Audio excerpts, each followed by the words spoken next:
Hi everyone, welcome to our video. We are from University of Malaya.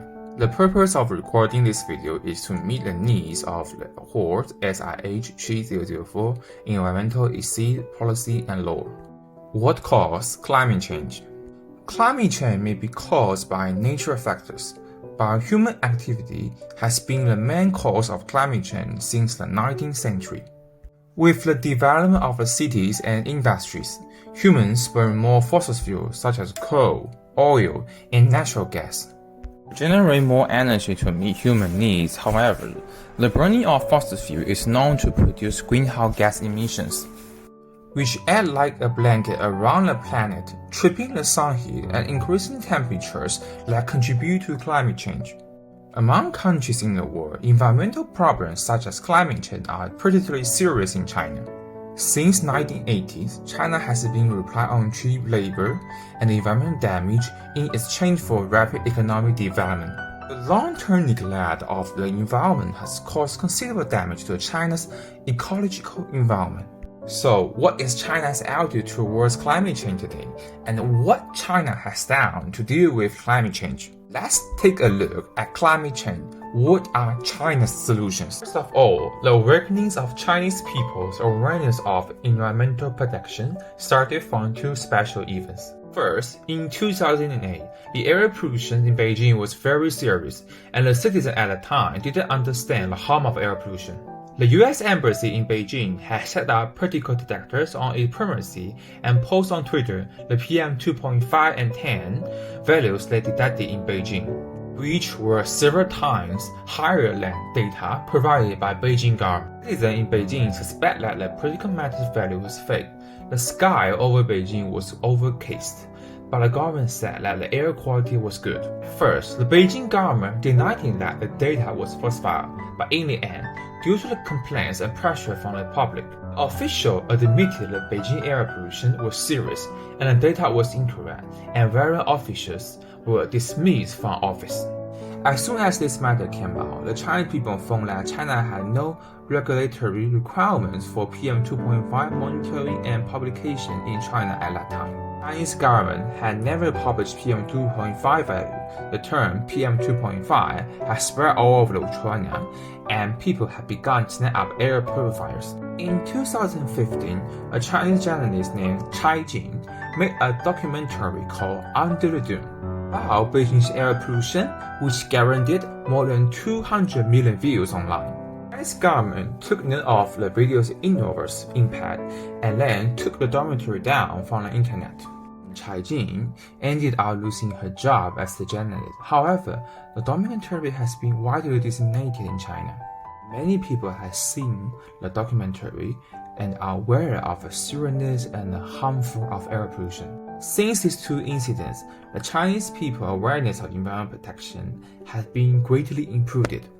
Under the influence of people, the Chinese government has also studied environmental protection action. China's energy is highly dependent on coal. As for 2020, coal is still the largest energy consumption in China, accounting for nearly 60%, providing China with more than 20,000 kilowatts of electricity. Due to the fact that coal was developed in large quantities in China in the early days and the price was low, the use of coal has led to China becoming the country with the most carbon emission in the world, which now exceeds 10 billion tons. With 17 years ago, this number has increased by more than 10 times. We mentioned China's energy and carbon emission.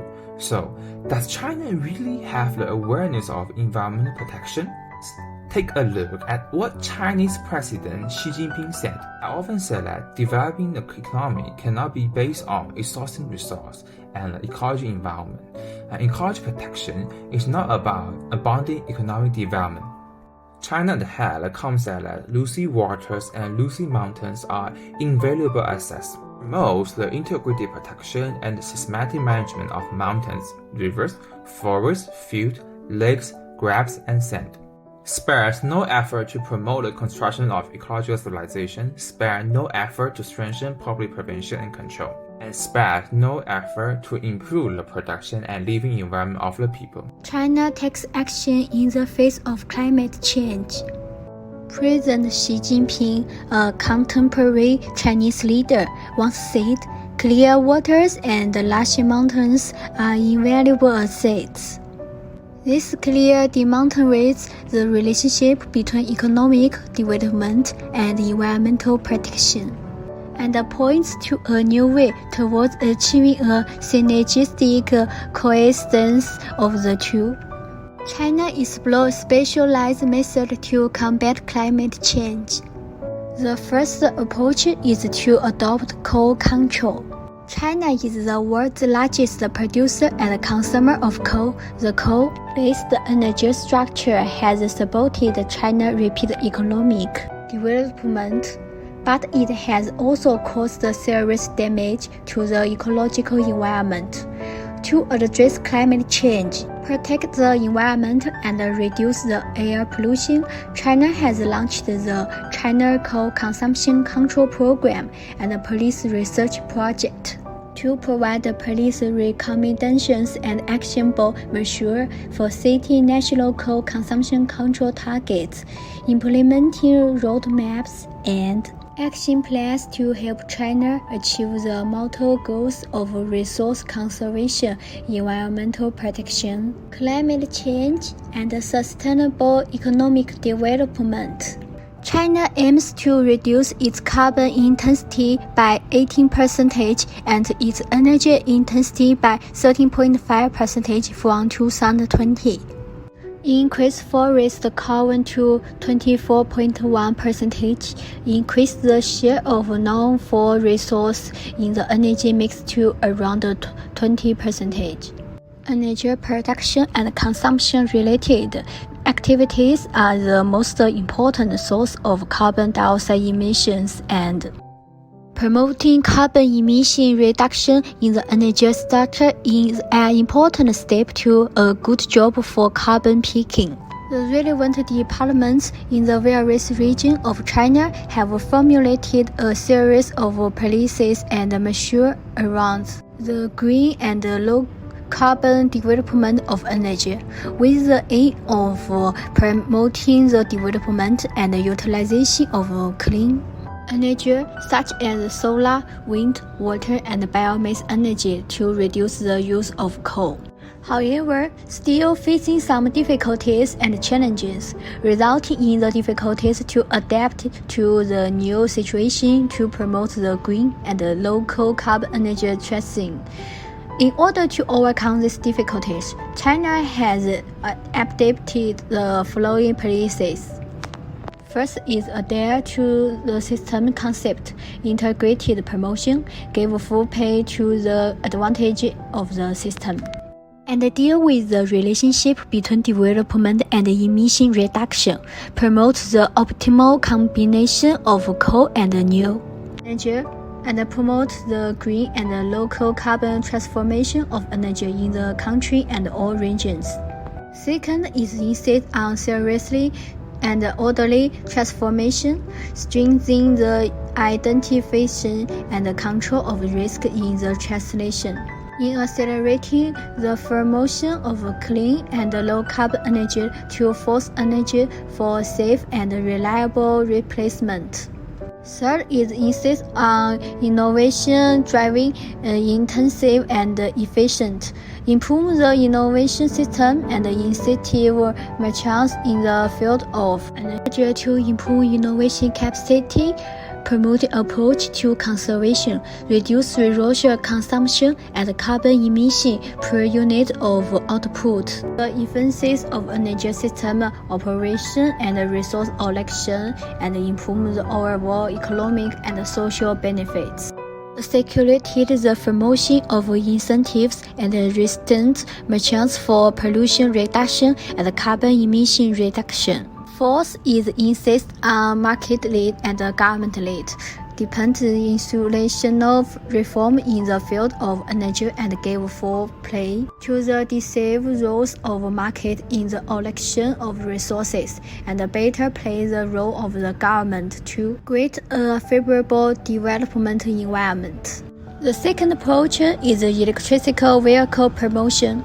The development of transformation has a direct impact on energy and the environment, and to promote the green and local carbon development of transportation in China, we support the electrification of transportation. Except the benefits, the cost to consumers and society will be enormous. The global supply of key battery materials will become increasingly limited, but the supply of used batteries will increase, creating opportunities to recycle critical materials for new batteries. Strict emission standards have also been implemented for diesel vehicles, strengthening diesel vehicle emission regulation and promoting green freight service to reduce emissions from highly polluting diesel vehicles.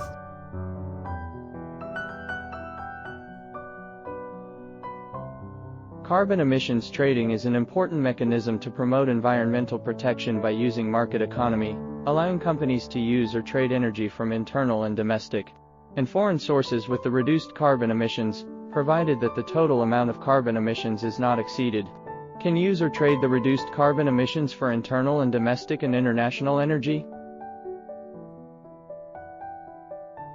For example, a power company has 6 million tons of carbon emission allowances per year, and if it does a good job of saving energy and reducing emissions, and only emits 3 million tons of carbon, the remaining 3 million tons of credits can be sold to other companies that do not have enough emission credits. And this transaction needs to be done in the carbon trading market. In fact, the most basic thing for carbon trading is to determine the total amount of carbon emissions in the region.